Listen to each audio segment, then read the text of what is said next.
to Talks at Google. I'm Eileen Naughton, and today we have the well-known actor, but now director, writer, and songwriter, Bradley Cooper in our midst to discuss his directorial debut film, A Star is Born, which he also co-wrote, produced, and stars in, along with the fabulous Lady Gaga, who herself was here once before, Dave Chappelle, Sam Elliott, and other stars. So, but you've just seen his story, so I think we're going to invite Bradley on stage. Let's give it up for Bradley Cooper. Thank you. Great to have you. Hey. You're one of the nicest, hardest working people in Hollywood. You're very real. You keep it real. You've had an arc as an actor that has been impressive, both in theater and numbers, 4 Academy Award nominations, I believe, BAFTAs and so forth. But you've entered this new realm of directing. So you've kind of gone from what we would call around here an individual contributor role, the actor, Wow. to a leader, where you have to have a vision and you need to inspire people, and then you have budgets and you've got technology. So were you a little bit scared going into all this, or how did it all roll out for you? But you're absolutely right. First of all, thank you for having me. It's such a pleasure to be here. Oh, it's hardship to have you. Really? No, it's insane. It's insane. And I was able to, you were kind enough to invite me to Sicily, to the Google camp, and we showed the movie, which was a really incredible And experience. everyone was buzzing about it. That was very really moving. great. Not a dry eye I heard in the place. My daughter loved it. Good. Not the movie, but she liked Sicily. it. There's a big pool there. You're so right about budgetary issues and timing and all of that stuff, but I actually loved all of that. I loved actually having dipping my toe in all of those aspects of it. And I think that's because you're right, when you have a vision and you want to see it through, I would feel very odd if I didn't have a part of it's because that's part of the road and how wide it is and how where the velocity picks up. You want to have a say in everything because it winds up the finished product is right now. Now it belongs to you. So I very much was a part of all of that, and I couldn't imagine not doing it that way. Anything really surprise you about that process and journey? I've seen so many interviews of the tight cast coming together and saying, we had a magic experience working as a team, working as a collaborative creative group. It wasn't so much scripted as enabled by a clear vision of the story, and you're just freeing up Lady Gaga, Dave Chappelle to play their parts in ways they said they've never experienced before. And of course, it's Lady Gaga's first film debut. Yeah. So I think it has to. I think that's. I've heard them say that. It makes me so happy because that was the goal, to create an environment where, as you all know, when you feel safe and you feel motivated, and you also know that you're called upon to bring all of yourselves, that's the environment that you can really thrive, and you go home at night and think, oh wow, that was a really fruitful day. I think because I've been in this business for 20 years, and I've been around all different types of environments in the same setting. I'm a good listener and observer, so I just watched and picked up everything that works for me, and I just wanted to create an environment which was the culmination of all of the good parts and take all the bad parts out of it, and then hope that in that respect I could get the best out of the people that entrusted themselves to me, quite frankly. Because that was I just couldn't believe that Lady Gaga took such a huge risk, because it's a big risk. This isn't one of those projects where you're like, well, if it doesn't work out, you'll be okay. yeah, It's like not really. It's not really this. It's like, actually, if it doesn't work out, you're going to take a big hit. So there was a lot at stake, and even for Dave Chappelle, that took me like 2.5 years to get him, and because he just doesn't do this kind of thing, but he was so willing. And Sam Elliott, I've never seen him play a character that was so filled with resentment the way that character was, and he just threw all of himself into that. And my hope is that it's because they felt that there was that kind of inspiring environment, which, by the way, I sort of set the tone, but everybody else has to help create that. Every single crew member, everybody has to be on the same page, and everybody dictates. In your work environment, if there's one person that has an energy that's off, it contaminates the rest of the team. So everybody really has to be on the same page. And you pursued this script for years. I've seen various reports, 6 years, You said you pursued Dave Chappelle for over 2 years. So when did you get the burning idea to do the fourth incarnation of A Star Is Born? It was sort of like a coming together of two different things. I always knew I wanted to direct. And I'd work with great directors like David O. Russell or Clint Eastwood, who really allowed me to be a part of their process. I was in the editing room almost every day for Silver Linings Playbook, and Jay Cassidy, who was David's editor, he and I worked together on this movie. So I'd always knew that eventually I'm going to have to stop just saying I'm going to try to do it and actually do it. And because I knew that, all these sort of compositions cinematically would always fly around in my head. And I was at a Metallica concert. And I'd met Lars Ulrich, and like the night before, and I said, "Oh man, I'm a huge Metallica fan," and he said, "Well, come to the concert tomorrow night." So I found myself 12 hours later standing behind his drum kit at Yankee Stadium, and I could see the sweat on his back, and I could also see the scope of the crowd, and I thought, this is an incredible composition that people don't get to see, and that was the birth of the subjective idea of always being on the stage in the movie. So in the movie, we're never in the crowd. So it was just like little ideas like that. In thinking about fame, like what fame can be. Paparazzi, and you can watch TMZ, but what is it? What's the experience like? And to me, it's sonic, and it's like this cacophony of noise where it's like, and then it's silence, and that's the opening of the movie. Is you're thrust into this Thunderdome with this guy, and then all of a sudden you're into this very small, almost like coffin-like environment, and that's an emotional juggernaut for people. So that was something I thought of early on. And then there was just this property Warner Brothers had, and I thought, I could explore all of these things: family, trauma. What happens if two people actually love each other? There's no infidelity. It's actually true love, and even with that, it's hard. So these were things I wanted to explore, and then this property was perfect because it had music, and you can't hide when you sing. And I thought, well, this would be the great way to do it. So it was really a combination. I didn't think I never ever thought like, it's a thing people should do, the fourth remake of A Star Is Born. No, good. Yeah. But I definitely didn't do that. And this is one like none other, so we're all going to pay money to see it. You can't hide if you sing. You just said that. You didn't hide.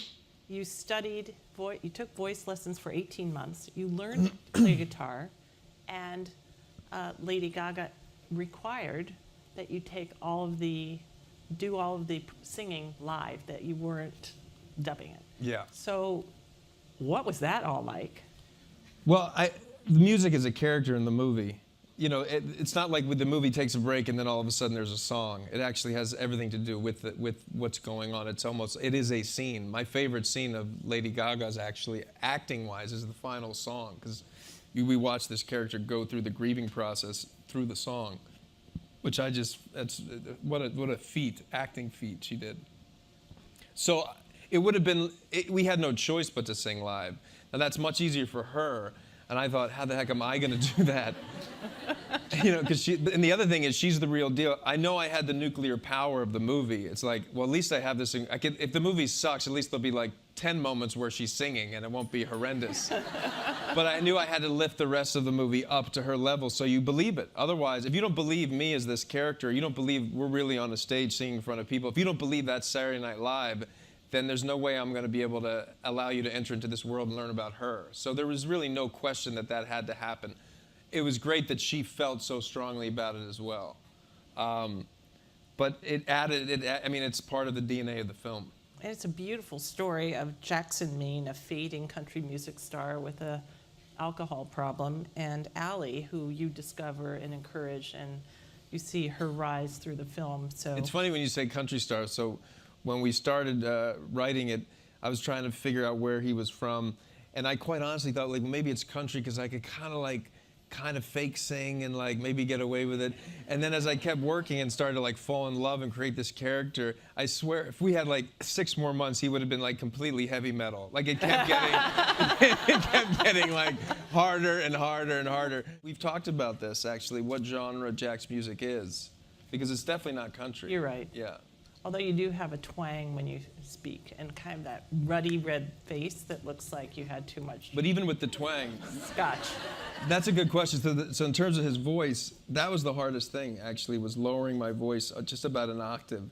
And I wanted to pick a voice that you couldn't place geographically. And Sam Elliott wound up being, before I even thought about writing the role for him, the voice that I studied. So I would get all of these tapes of Sam Elliott interviews. That's crazy, and then you got him. And then I was doing it, and because he's born in Sacramento, which you never know. He's from California, but his mother was from Texas, so he's got this odd accent that you can't really place.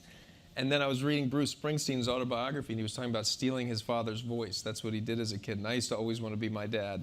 And I thought, oh, what if Sam Elliott is his older brother and he stole his voice? And so that's how that whole thing happened. Wow, so you both visualize and you have auditory things going through your creative process. Yeah. Sounds like. Speaking about auditory, there's someone in the audience who gradually lost her hearing as a child and is impressed by how accurately you portrayed the frustration and denial many people experience when losing their hearing. So her question is, do you have any personal experience with hearing loss, and how did you study to portray that aspect of the role so authentically? Oh, well, I'm glad that you thought that. Is the person here? Hi. Bradley, nice to meet you.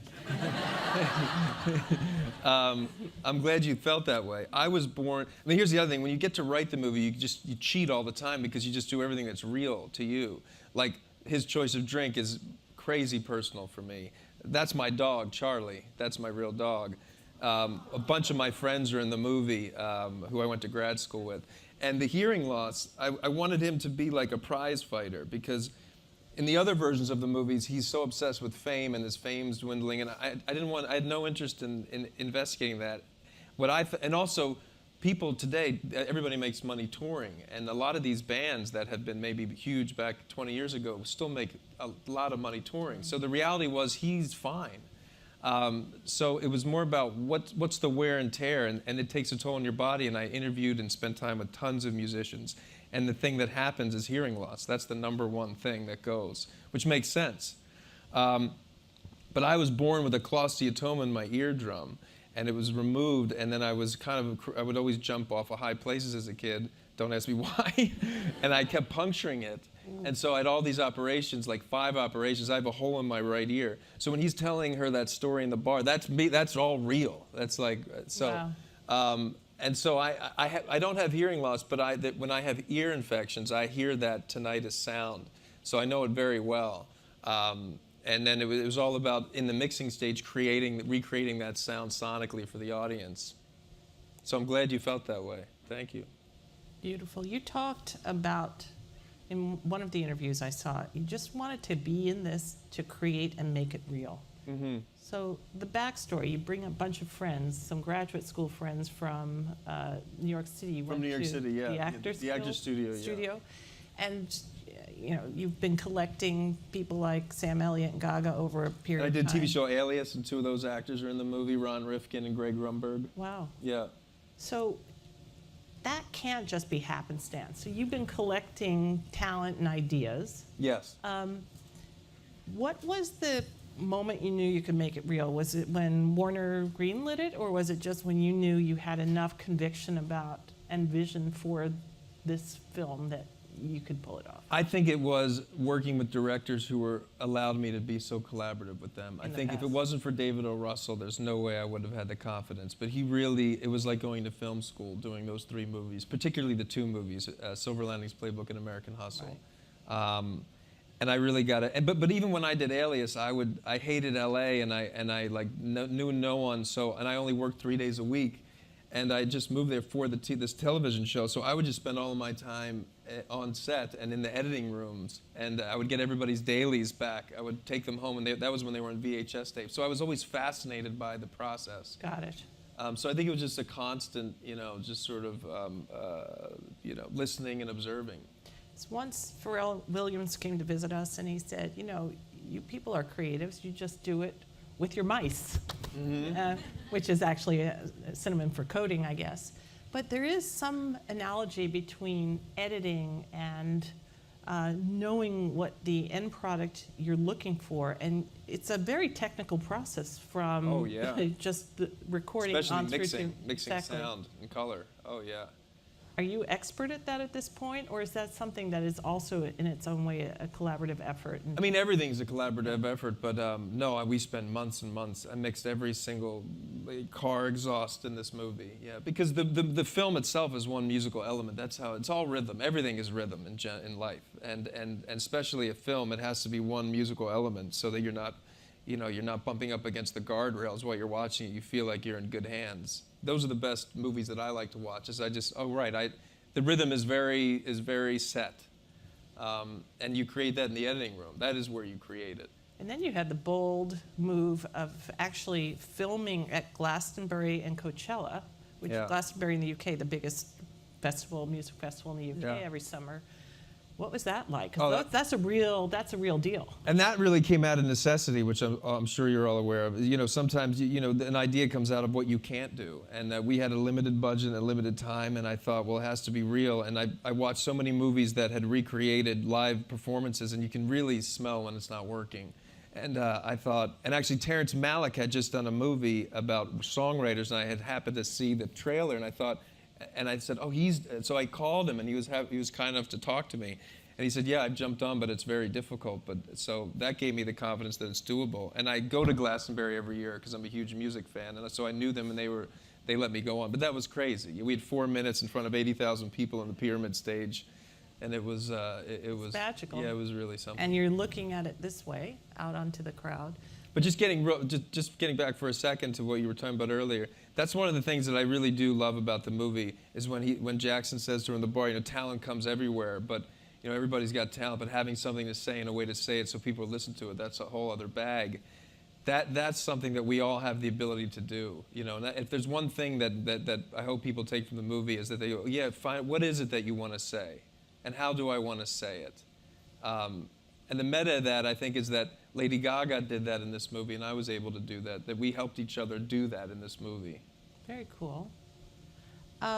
There's something about determination and grit that has to go into pulling off something this epic, but also you kind of jumped out of your actor's skin or the place that your fans for these past 20 years have had you as an actor and theater performer into this surprise. He's also a great director. There's a lot of press around just the shots, close-in shots, lingering shots, like just an intense visual experience that is all of a sudden your own in your first go at this. Of course, you've been in film for a while, but talk to us a little bit about that journey.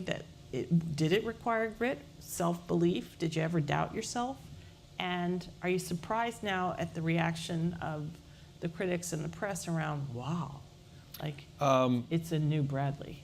I think Elia Kazan said, if you're going to audition to play a cowboy, show up with the horse, because people only know what they see. So for me, it wasn't a shock because I've been thinking about shots since I was a kid, and observing movies and seeing and the movies that I love is form always follows function. An arbitrary cool shot. If I'm watching a movie and I'm aware as I'm watching in the movie, oh, that's a cool shot. To me, that's not enjoyable as a viewer of a film. I want to sort of afterwards, when I'm thinking about how I felt emotionally, and say, oh wow, Martin Scorsese, that was one shot as they went into the Copacabana. Oh wow, right. That's the goal. So it's all character based for this movie. Jackson takes his hat off when he's on stage. He wants to avoid the camera. She's not even aware of her talent, but the movie's telling you in the beginning, she comes out of the bathroom and she's in the center of the proscenium. She's on the stage already, even though she's in the bowels of a building in the bathroom. So you could do things like that cinematically with shots, but it's all based on story. And then by the end of the movie, he can't avoid the camera anymore. So when he's in the bed with her, the camera's right on top of him, that he can't escape it. So the hope is that you're feeling these things, but you're not quite sure why, but it's because I'm manipulating it through the choice of the shot. And that to me is what's fun about telling a story cinematically. That's the whole point. Otherwise, I never would have tried to direct a movie if I didn't have a point of view of how I wanted to shoot it. I asked you earlier in what we call the green room, whether you're still planning to sing play the guitar, and you said there's one song you want to go finish in the studio. So talk to us a little bit about that journey and whether you do it in the shower or you're going to go back into the studio permanently. I did sing "Shallow" in the shower at the hotel the other night. I thought, can I still sing that song? That was pretty. It was okay, I think. It's when you shower, it all sounds good, doesn't it? No, I don't think. I mean, here's the thing I love about what I get to do for a living is I get to enter into a world like a sociologist, you know, and learn about everything and soak it in not just cerebrally but also sensorially, and then get to transfer it into some sort of ritualistic performance. So it's a wonderful way of learning. Mm-hmm. And this was incredible, and it took 4 years, 6 years when I thought about it. That's when I was at the concert with Metallica. And the truth is, I've been lucky enough, there's something else that I feel that obsessed by now. So I'm kind of, my head and my heart is somewhere else now. And I only know how to do this if I am completely in love with it, because as you said, it's true, it takes a tremendous amount of work.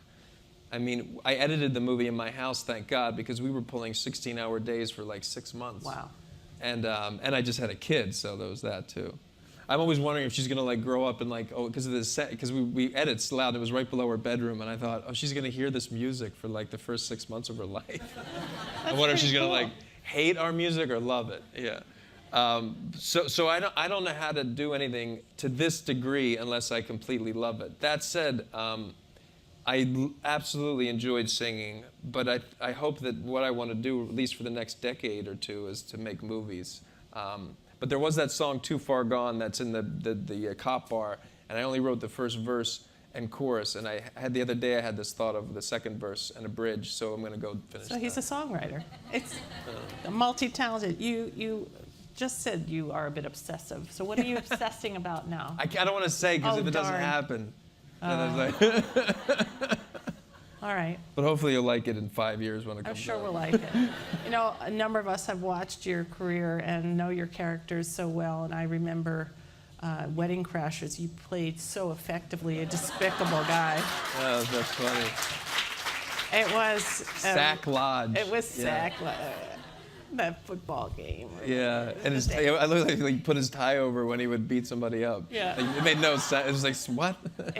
Didn't want to mess his tie up. You did it so well. What's your favorite character? That I played? Yeah, is it Jackson? No, I have to say, I think it's still Joseph Merrick when I did the Elephant Man. Yeah, that makes sense. Yeah. That was a year-long run on Broadway? Yeah, Broadway in London. Yeah. That's a lot of effort. Yeah. Because sometimes 2 shows a day. So you made a specific choice in making Jackson's character an alcoholic and a drug addict who's morose and verbally cruel, but he's not violent. No. So someone has asked this question. It seemed to me you were pointing to the power of words.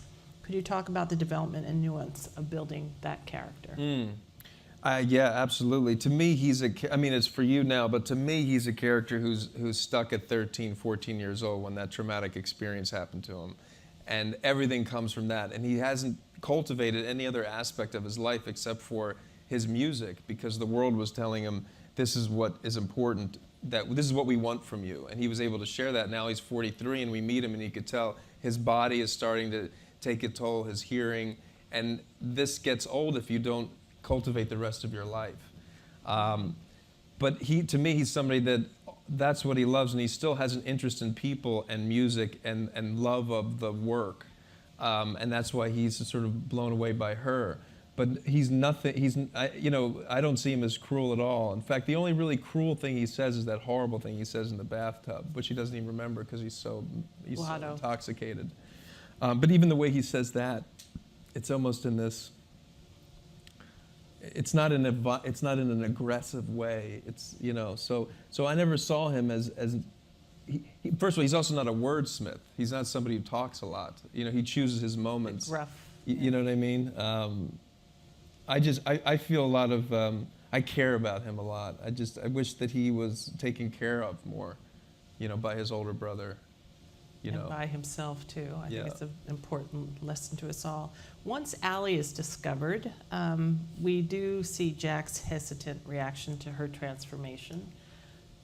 What should we understand about Allie's reaction, and also like Lady Gaga's own experience of that character transformation, which doesn't really parallel her own story. No, not at all. Yeah.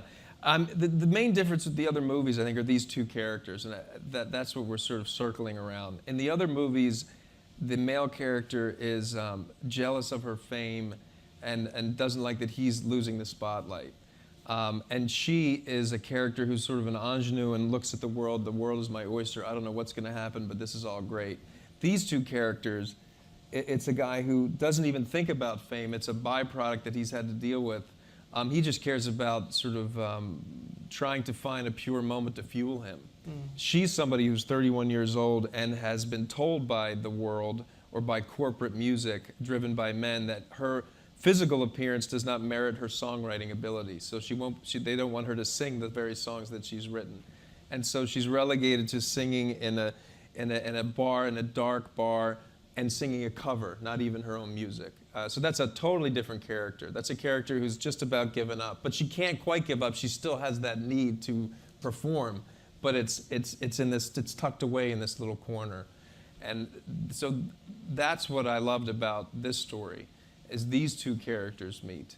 And when she's thrust into this world that is the mechanized world of music in a way, she's taken in a different direction, but I was always conscious that she still had a voice in it. You know, when they have that fight in the bathtub, she says, yeah, those are my lyrics. You have a problem with my lyrics?